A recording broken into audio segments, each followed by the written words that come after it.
Yes, Hi. How's everything? just fine. How about you? I cannot complain. I have been trying to track you down for a very long time. I'm glad to finally get to speak with you. Certainly, my pleasure. Okay, And what do well, I call you? What does the TA stand for? it's a very long name, and I really don't want to trip you over it, but it's a very long Eastern name. So, Oh, okay. yeah. Well, I'll just, I'll go with TA then if you'd like. Sure. Yeah, that works for me. That's what everybody else calls him. Okay, very good. Okay, so why don't we get right into it? First off the bat, and my questions tend to be a little bit more nuanced, so I hope they won't be too long. But you're mostly well known for being one of the prominent Superman writers during the modern era. And after some, let's call it a hiatus, you're now back on Superman. Can you tell us a little bit about that process, how that came to be? Oh boy. Well, let's see. The best way to phrase it is, yes, there had been something of a hiatus, I suppose, but at the same time, I have recently been writing a miniseries called Superman, Lois and Clark. And in that miniseries, what we did was brought back Superman, the Superman from the pre-Flashpoint DC universe, along with Lois, who he is married to. And I had first brought them back in a two-part Convergence story that came out last year, in which Lois gave birth to their son John. And in Superman, Lois and Clark, we pick up on their story here on the current DC universe, on the current DC Earth, and find out they've been actually living here for several years now, where Superman has been acting in secret behind the scenes, doing the things that only he can do.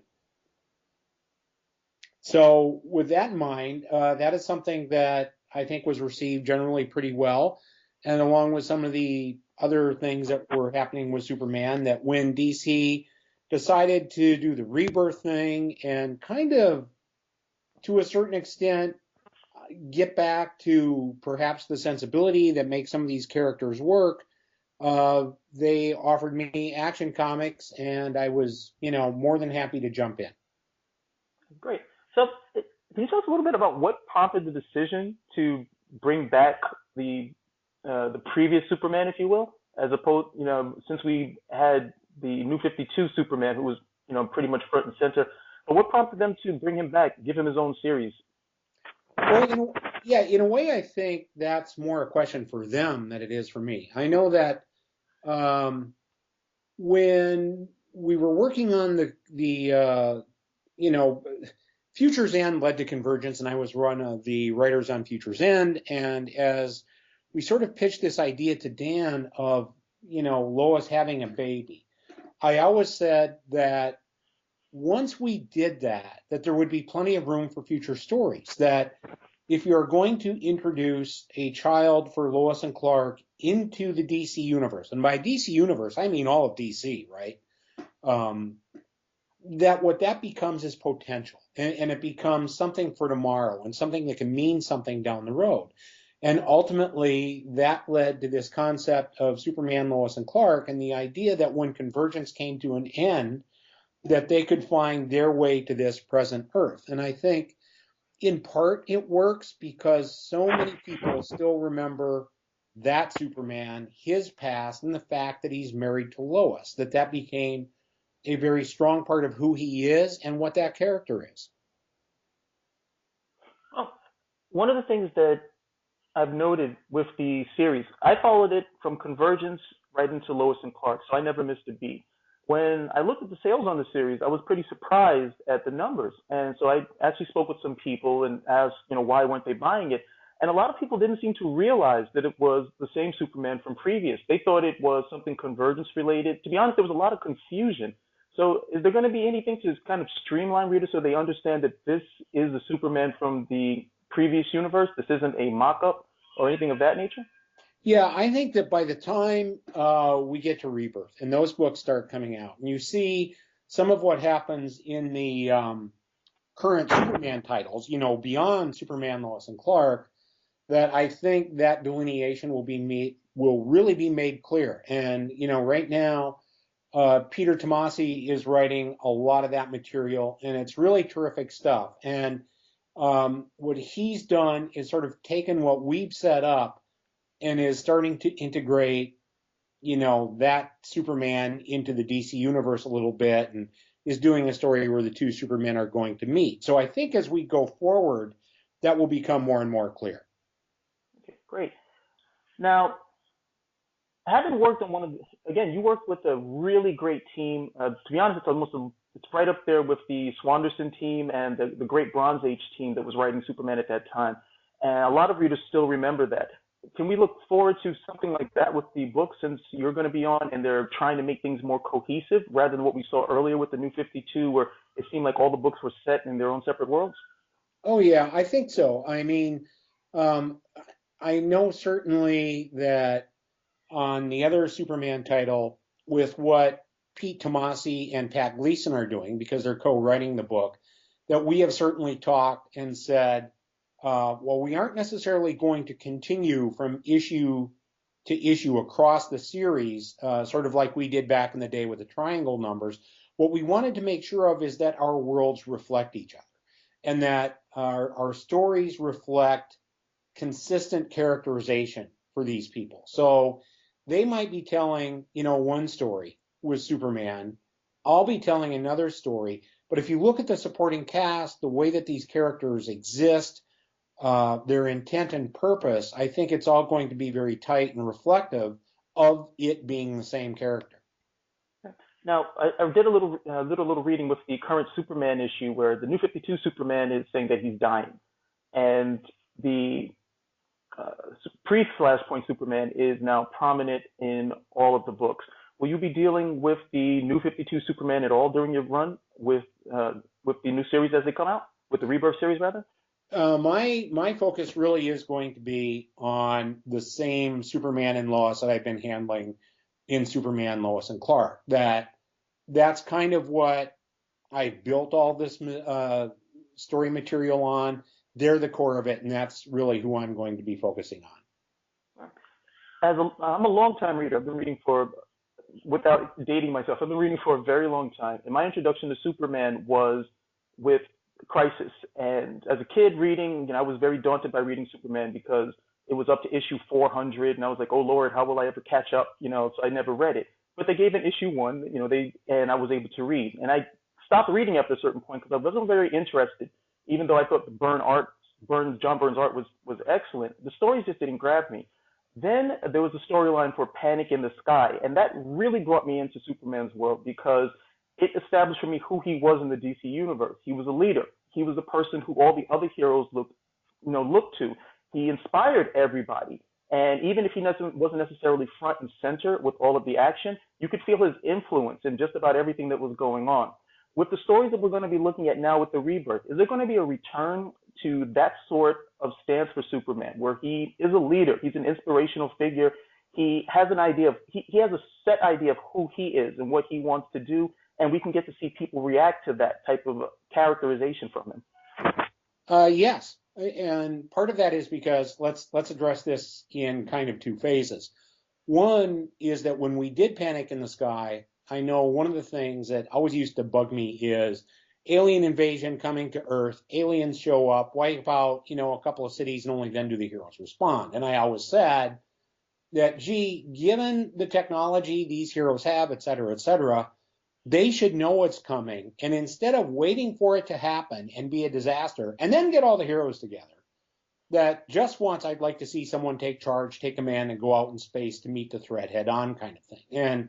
And so I think Panic in the Sky was a very important story for us to do, and a very important statement to make in regards to Superman and his standing within the superhero pantheon of the DCU. I think now it's much more the same way. This Superman, as he finds himself on this planet now, is older and I think even more self-assured than that one was. I think this is a Superman who has been through the wars, so to speak. I think in his head he knows what works and what doesn't. And given all that, I don't think he's standing around waiting for someone else to suggest an idea of what they should do to solve a problem. To him, it's second nature to just say, there's the problem, here's how we fix it. And I never see him as the guy who says, look, I'm the boss, I'm in charge, because frankly, the minute you do that, I think you lose anyone who follows you anyway. He leads by example, he leads by who he is, he has this sense of authority to him and this sense of integrity to him that I think makes others want to follow him. Now, looking at the basic setup, Superman, Lois, it's really just Superman and Lois. These are the only survivors, at least for now, from the previous universe. How does that juxtapose with this new universe, as they understand the world as it can be, as opposed to the world that it is? The world that they're coming from, I believe, was a place that was a bit brighter, a bit more hopeful, and the New 52 universe is a bit more rough around the edges. So, how much does that play into the storytelling? I think that's always going to be a part of it. And certainly I've had those characters make that observation several times in Superman, Lois, and Clark, that even though they've been there now for several years, they're acutely aware that this is not the world that they were accustomed to, that it is a world with differences, that it is a more cynical place, that it is a more sharp place, if you will, that there are, many more shades of gray to it, I suppose, than the world they came from. So I think that's always going to be a bit of a backdrop. At the same time, I don't want that to be like this continuing theme that we're constantly hammering at. I think it has to be a little different than that, because ultimately, I think the other part of that series, and you'll see this by the time we get to the end, is this basic idea that home is where the heart is. And their hearts are with each other. They're a family unit. It's Lois, Clark, and John. And it really is, as long as they're together, it's home. And then they make the best of it. And the more time they spend in this world, the more comfortable it should be. A friend of mine notes that your characterization of Superman, he feels that your characterization is excellent. This is his question. He feels that your characterization is excellent, but one of the things he always wanted more from in terms of your stories with Superman are those really off-the-wall feats of using powers in these really phenomenal, out-of-the-world ways. Can we expect to see anything like that? I'd like to do more of that. I think that part of it is, you run into that. There's sort of this line that exists, and it's always an elusive line and tough to find, that I have tried to do some of that in the past, and it's like as soon as you do, you start to get into areas that almost feel like it trips into Silver Age silliness at times. And so I don't disagree that it'd be nice to have more of that. Yet when I have done some of that in the past, I kind of get that, oh, that's such a Silver Age type of story kind of comment. So I think the idea is to always find that balance. But I agree wholeheartedly. Certainly, Superman is more than super strength, flying powers, and heat vision. Now, without a doubt, I'm pretty certain your seminal work on Superman is the death of Superman storyline.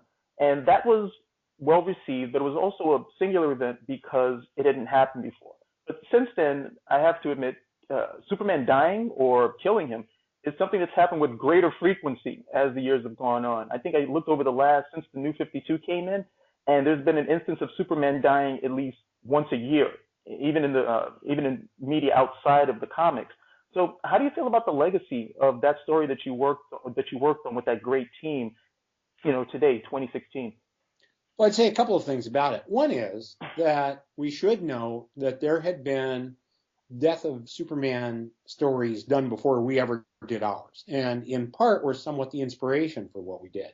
So I think we should always note that it was something that had been done before we got there, more in the imaginary story sense, but it had been done. I look back at it and I think that the real success of the story was taking all three parts together. The Death of Superman, World Without Superman, or Funeral for a Friend, which was sort of the middle chapter in which we deal with the idea of how the world reacts to not having a Superman.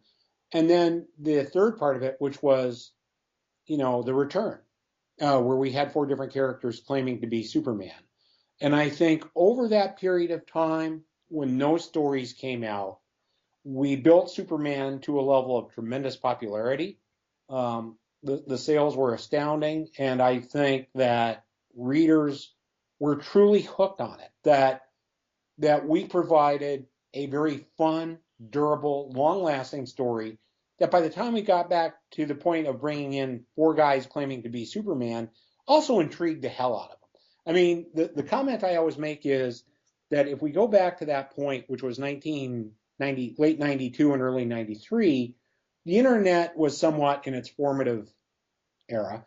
And I'd still see comments then, and I'd hear people say, well, I know how they're bringing him back. I've got an inside connection or whatever. Or, I know how they do it. I know a guy who knows a guy. And the fact is, we really didn't even know ourselves exactly how we were going to bring Superman back. And I think when we finally showed up and had four characters claiming to be Superman, that it offered a tremendous surprise, that no one saw that coming. When you deal with a character like Superman, getting to the point where you have, you know, an incredibly large number of people picking up that book and reading it, and you manage to surprise all of them, that's really hard to do. And what they also never saw coming was the idea that one of them would end up being Evil, the villain of the piece, the cyborg Superman. So all in all, I look back on it, I think the storyline itself is iconic. I think it always will be. I think the recent film bore some of that out, and I still think it holds up really well yet today. And one of the most gratifying aspects of it all is I do not do a personal appearance, be it a store signing or a convention, where I don't have one, at least one, and usually more people come up to me and say, that's what got me into comics. That's when I started reading comics because I heard about this Death of Superman thing. So I'd like to think it had, a large positive impact overall. Now, I'm also a fan of Booster Gold, and this is a little bit off, but can we expect any interaction between Booster Gold and Superman? As that's the only really time I get to see him travel through time anymore.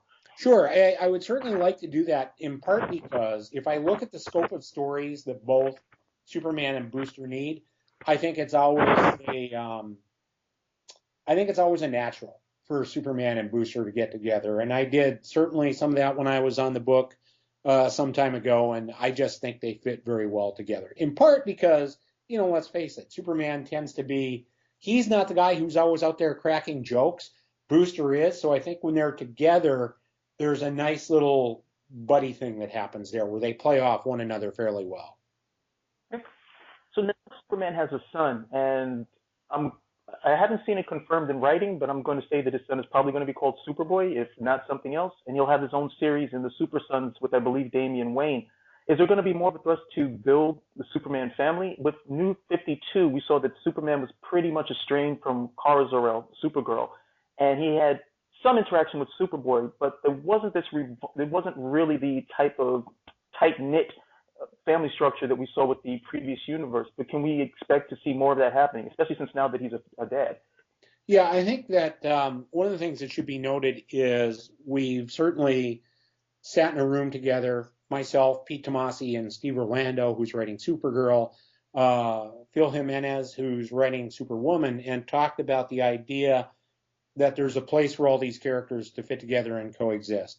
And so I think that's very important, especially for Superman and Supergirl, that I think even though these two might not be directly related in the sense that for now, they're from different universes, but I think that the sensibility would still be there, especially on the part of Clark, who would see her as a relative and as his younger cousin. So now I just want to talk a little bit about John Kent, which of course is Superman's son. What's your approach to a child superhero? As this is something that, ironically, these characters are created for children, even if they're not necessarily limited to children these days. But, we had child superheroes such as Robin, Bucky, Superboy, those type of heroes, and they've all been phased out with the exception of maybe Damian Wayne. So what's your approach going to be for John and Superboy? Well, I think that's kind of a stay tuned type of answer. Unfortunately, I can't at this point go way down the road on what's going to happen with him and how he's going to develop. What I can do, though, is say, if you look at what we've done so far in Superman, Lois and Clark, obviously we've seen a young kid who had no idea who his parents were, in that he to him, Clark and Lois pretty much worked on someone's farm, and they lived there and had a fairly simple lifestyle. And he's obviously come to suspect that they are much more than that, that perhaps his father is Superman and all this other stuff. So his character, if you will, is very much sort of in that embryonic stage, and we're going to continue to develop that. I think if you look at Damian Wayne, obviously, he's now this fully realized real character that I think has been a tremendous addition to the DC universe. And obviously, in our wildest dreams and our best hopes, that's certainly the path that lies in front of John. You did you did a story where you had Thor fighting Gladiator, and in that sequence we had a resolution. So since Gladiator is he's more of a Superman analog, is that how you see a Superman versus Thor fight? Well, that's how I saw the fight, as long as I was writing Thor. I do see differences between the Gladiator and Thor. And one of the questions I am most often asked is, could Superman pick up Thor's hammer? And I certainly know that I have an answer to that.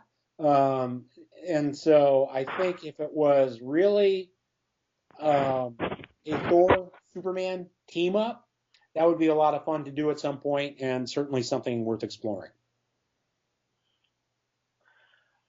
Well, again, you guys were on the Superman books for some time, and in the yesteryears, I mean, there were great runs. There was one that was on Superman. Peter David comes to mind, a 12-year run on The Incredible Hulk. Not so much these days. If somebody's on the books for a long period of time, that's almost become something that's astonishing. The runs don't particularly last. But not only did you have this long run on Superman, but you're coming back. And a lot of writers, I've heard them say they really don't have anything else to say about the character, that, their best work is there. But you don't seem to have any impetus in dealing with Superman, and you seem to just have more to say about him. What is it about Superman that seems to resonate with you as a writer? Oh, I think there are a couple of things. And I think a lot of it is that for Superman, if you look at him, that there is something about that character that just is tremendously appealing, and I find him to be a really elastic character. I mean, some of my favorite stories that I ever did are the smaller one-issue stories. Like we called it Metropolis Mailbag, where on Christmas, Superman would go to the post office and read all these letters that were just sent to Superman in general care of Metropolis, and try and solve the small problems that way. And I think the magic of Superman is that, as powerful as he is, that shows how big that story can be. But at the same time, because of the way he was raised, which was, on a farm in Smallville, Kansas, he has this respect for life at all levels that I think allow us to take him into real small stories as well. And I think that's what really works for the character. I also think that, to get back to your earlier point, you're absolutely right about long runs on characters. We're seeing a couple right now. I think, I don't know how many issues he's written, but obviously we've seen Dan Slott on Spider-Man for a good long time. And he's written a number of issues because they had more frequent publishing schedule as well. The other one that comes to mind right now is Scott Snyder and Greg Capullo coming off Batman for DC, which is, I think they did, by the time it's going to be said and done, I think they've done 52 issues. Well, that these days, that's like 100 issue was when I was working, 20, 25 years ago. So I think there are certain creators who kind of tie into characters somehow and find that their voices are in sync and something just works. And when that happens, it's great. And I certainly hope to be able to make that work. Well, we see that Superman, he's had the most iconic outfit in comic books, in my opinion. And we've seen that change. He's had a new outfit every year for the last 5 years, and he has another one as we come over here. For those people who are fans of the what we were going to call now the classic outfit, can we expect to see that make a reappearance anytime? Not exactly as you might expect, but obviously you see now that he's wearing something of a different uniform. And what we're going to be having in the books, certainly moving forward, is something that is a little more tied into what we think of him, or think of him wearing as a classic uniform without the, like sculpted lines in it and everything else. That it's going to be pretty close to what he had. Now, there are a lot of readers who, you know, just to say it frankly, weren't happy with the New 52 reboot, and they decided to vote with their dollars. They're not necessarily buying DC any longer. However, I've been a very big proponent of Superman, Lois, and Clark, and I'm trying to get more people on board to really have a look at it. So for those people who may be just a little bit, standoffish or a little bit dubious about it, what can you tell them to, really come on, give the book a fair go, and have a good taste of what you have to offer? Well, I think there's a couple of things. One, it's weird because I think to a certain extent, people might look at it and say that it evokes too much of the past. I would say no, quite the contrary. Superman, Lois, and Clark was a harbinger of the future. I mean, this is the series that was brought in the Superman that you're going to be reading about for the most part down the road. That this guy is tomorrow. John is tomorrow. That's what's coming in the DC universe. And I think the idea is that we can find a way to put sort of this new twist on it and find something new to say about these characters. And if we start to look at Superman, Lois, and John as a family unit, I believe that becomes very possible. And at the same time, Lee Weeks is drawing the book, and it's absolutely beautiful. I mean, Lee is a phenomenal storyteller. He's a remarkable draftsman, very talented, and he has invested every bit of himself into these characters as much as I have. And by the time it's all said and done, I think what you're going to see is, through those 8 issues, this emergence of Jonathan Kent, and Jonathan Kent is going to be an important presence in the DC universe going forward. Now, on the horizon, we have Action Comics 1000. Can you give us any sort of presage for that issue? No, I can't. That's still, for me, all reality is that's still 43 issues away. We have Action 957 coming out in June. Action 1000 is still, down the road, a couple of years from now. But as I look at it, I think it's absolutely fantastic that DC has gone back to that numbering system. I always regretted that when they moved away from that for both that and Detective. I really think that because of the meaning of Action Comics to this industry, with Action #1 being where Superman first showed up, Action 1000 is like this shining light in the future that we want to build to. I kind of refer to it as the Super Bowl of comics, and I really believe that. Can I also add one other thing? Sure. Earlier you had talked about having a difficulty with some issues with some series because they had high issue numbers. It'd be like, Superman 212 or whatever. Yeah.